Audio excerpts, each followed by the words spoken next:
from Augusta. We're watching News 1226 at 11. Tonight, a new piece of technology that will be tested here in Augusta Regional could change the way we get around in the future. We'll take a closer look at the SkyDrive.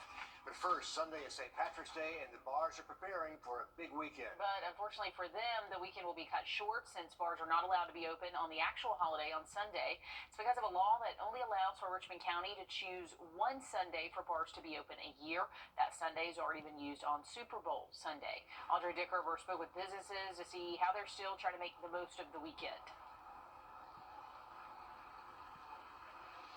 Downtown's pretty busy for this Thursday, but that will not be the case coming up on Sunday for St. Patrick's Day. There actually are a few holidays that fall on Sundays this year. We had the Super Bowl, now we have St. Patrick's Day, and then it's going to be Cinco de Mayo. But that's not stopping these bars from finding different creative ways for you to celebrate. We're super excited. We're going to take advantage of every opportunity we can to be open. Bars like Pedal Pub have been preparing for this weekend, especially being near the parade. Right here in our backyard. It's going to be off on, the route starts off on Green Street. And as you know, we're right here off of 305 12th Street. So you can find us after the bar, come on through. Despite still having to close their doors on Sunday, they're doing everything they can before then to make up for it. A huge opportunity for, the city of Richmond County to make some money, with alcohol sales and everything. But it's saying that we're not allowed to be open. With that said, there is ways that, we have partnered in sponsorship with an event that is happening on Sunday. It's a BYOB event, but it's definitely here to represent the community for St. Patrick's Day. Hoping that events like this will get bigger every year so that people will want to stay or come here for holidays. Everybody likes to go down to Savannah, Right. But we want Augusta to be that next point in the Yes, state where yes. you can come and celebrate St. Patrick's Day here. We have It's a huge event. The parades are massive. But that will be difficult without a change, something they hope to see soon. At the end of the day, I just think Sunday will be a great opportunity for bars, to bring revenue into the city. I think we're missing out on that, with our current alcohol ordinance that we have in place. I know there's some revisions that are taking place. We definitely want to see what that new ordinance looks like and shape out for bars.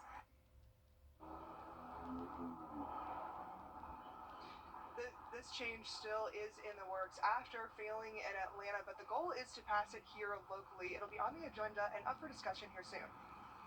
Perfect. And they are going to talk about putting it on the ballot as soon as this November locally, so we'll see how that shakes out on the agenda. Audrey Dickerver live downtown for us tonight, and it's going to be a big weekend either way there. But first we got to get through a rainy Friday as we look here live at I-20.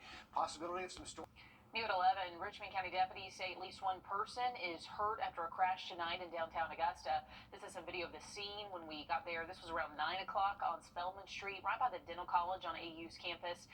Our crew saw two cars damaged in the crash. One was over in a ditch, and we're working to learn more about the extent of those injuries and the cause of the crash. Also new at 11, convicted killer Alec Murdaugh will learn his sentence on federal financial crimes next month. He pled guilty to 22 federal charges back in September. Some of those charges included conspiracy to commit wire fraud, bank fraud, money laundering. As part of the deal, prosecutors would recommend for Murdaugh's sentence to run with any sentence given him on the state level for financial crimes. Murdaugh is also being forced to pay restitution. His sentencing hearing is set for April 1st. A Columbia County deputy jailer is fired and facing charges after he allegedly let inmates use his cell phone. The sheriff's office says Riley Peters brought the phone into an inmate housing area. Investigators say one inmate told them he heard about Cash App payments being made in exchange for using the phone. Peters is facing charges including violation of oath of office, and his bond is set at $20,000. He has only been working as a jailer since January. In Richmond County, deputies are looking for a suspect wanted in connection to a shooting over the weekend. Javon Doe is wanted for the shooting on Barbara Road Saturday night around 11:30. Deputies say Doe allegedly broke her mom's TV, then a fight started. Authorities say two people were shot before Doe allegedly left the scene. Doe is considered armed and dangerous, and if you know where she may be, call investigators. We're hearing from a Club Car employee. She recalls the last moments leading up to her friend's death at the plant in Evans. Faye Smith says the accident involving Alyssa Drinkard happened so quickly, and the moment it happened is replayed in her mind over and over again. Smith says she has been at the plant for 4 years. Drinkard has been by her side for at least one of those years. She says Drinkard told her she dropped one of her AirPods and said she would just get some more. Smith says she did not know that would be the last time she would talk to her. Drinkard then went to get them, and she went underneath the conveyor belt and got caught by the chain that was moving the conveyor. Before I know it, I look up and I'm kind of just like Alyssa. And for the most part, I felt in my spirit something just told me to look down. The only thing I did see was just her arm and her Apple Watch, and just a lot of blood. The blood just was continuously coming.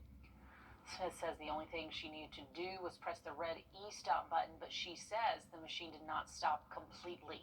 Once the machine stopped, workers took it apart. They called 911, and Drinkard was taken to the hospital where she was pronounced dead. 2 people have lost their home after a fire in Saluda. This happened around 4 o'clock yesterday afternoon, but crews managed to get the flames out quickly.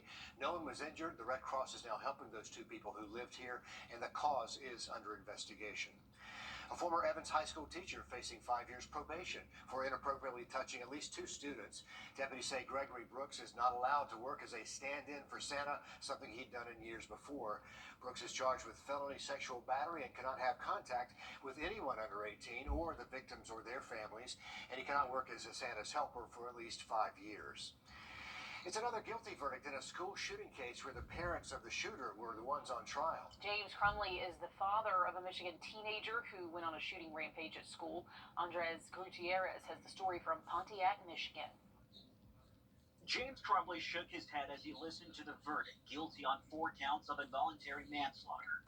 The 47-year-old is the father of Ethan Crumley, the Michigan teenager who killed 4 students in a 2021 school shooting. Prosecutors argue James Crumley should be held criminally responsible for his son's rampage because he failed to prevent it. James Crumley was presented with the easiest, most glaring opportunities to prevent the deaths of these 4 students. And he did nothing. Crumley was accused of failing to secure the gun his son used and for ignoring the teenager's mental health problems. His attorney said there was room for reasonable doubt. You heard no testimony and saw no evidence that James Crumley knew what his son was planning. Last month, the jury found Ethan's mother, Jennifer Crumley, guilty on the same counts. We find the defendant guilty of involuntary manslaughter. Her conviction was the first time in U.S. history that a parent has been found criminally responsible for a mass shooting committed by their child. That shooter, by the way, serving life in prison for murder and terrorism. Saturday marks 3 years since a mass shooting at 3 Metro Atlanta massage spas. Robert Aaron Long confessed to killing 8 people, 6 of them Asian American women. Ahead of the anniversary, the Georgia Legislative Asian American Pacific Islander Caucus is commemorating that attack. Saturday, Atlanta will be one of 4 cities hosting gatherings in remembrance of Asian Americans lost to violence. Something that's important for people to see, right? And important to put out there as we move into election season. That we should not be working in exclusion or working in silos because there is a lot of work that we should be doing together.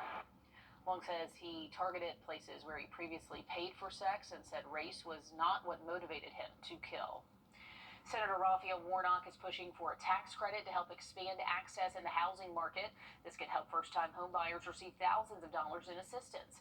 Senator Warnock says it's too difficult for young people to buy a house, and the down payment is often the largest barrier. He wants to provide a $10,000 tax credit that could be used as either a down payment or more towards your mortgage. The funding would come from the federal government, but the program would be operated at the state level. This is so important for people. It builds generational wealth and provides security for children and their families, but pushes them closer to the American dream, owning that first home, getting equity in that home sooner. A version of the plan has been circulating Congress since 2021, but has failed to gain any traction. Tomorrow, Augusta commissioners are touring different neighborhoods. They're expected to talk about topics like the code enforcement process, abandoned property owners, and blight issues. The tour will go from 10 to noon. It starts at the municipal building. So could this be the way people get around in Augusta in the future? Check it out. It's called the SkyDrive, a 3-seat air taxi, sort of a human-sized drone. The company behind it is betting people will pay for this convenience, and it's cheaper than a chopper. It's all part of a new partnership with Augusta Regional Airport and the SRNL lab. Most of them are weighing around about 10 pounds. They have 4 to 6 motors, and they're all electrically powered, ranging from prices from $2,000 to $20,000. There are some much more complex systems here, but we work a lot with the majority of folks, which is, lower budgets, on the lower side.